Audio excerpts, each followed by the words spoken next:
बिस्मिल्लाहिर्रहमानिर्रहीम। बहुत दुख हुआ, बहुत अफसोस हुआ ऐसे इंसान की मौत पर। दुख तो होता है, लेकिन मैं ये समझता हूँ कि ख्वाजा असलम साहब भरपूर तरीके से वो ज़िंदगी गुजार के गए हैं और जो अल्लाह ने उनकी ड्यूटी लगाई थी वो पूरी करके गए हैं। मैं तो सबसे पहले मैं ममनून हूँ मंशा कादरी साहब का कि जिनकी वजह से, जिनके दावतनामे पर आज से 4-5 साल पहले उनके ऑफिस में 2-3 दफ़ा मैं गया और वो मुलाकात जो है बहुत अच्छी रही। और वो जो अपने दफ्तर में वो जो प्रोग्राम बनाते थे और तकरीबात करते थे, उनका मकसद ही ये होता था कि अल्लाह का पैगाम जो है वो दूसरों तक पहुंचाते रहे। और ऐसे इंसान तो मेरा ख्याल है मर के भी नहीं मरते, क्योंकि वो अपना काम कर गए थे जो अल्लाह ने उनके ज़िम्मे लगाया था।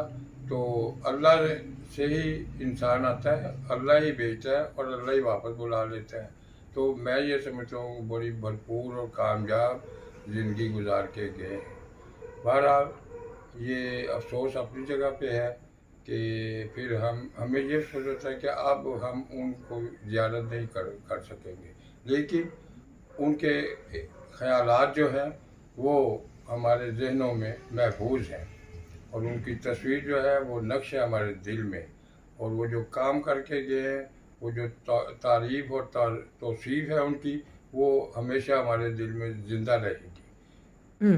एक कथा मैं उनकी खिदमत में पेश करता हूँ जो उनके मौत के बाद मेरे ज़हन में आया।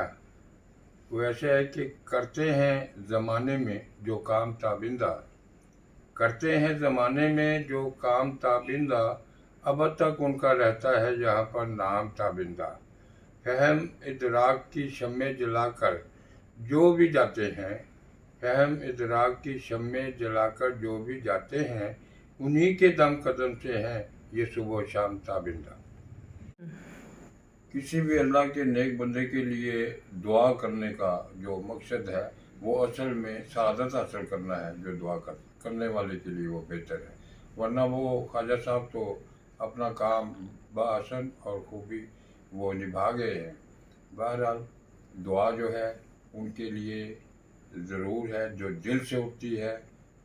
अल्लाह ताला उनको अब द्वारे रहमत में जगह दे और मुझे यकीन है कि वो वहीं पे होंगे इंशाअल्लाह ताला, क्योंकि वो काम करके गए और अल्लाह किसी की मेहनत को रायगा नहीं करता।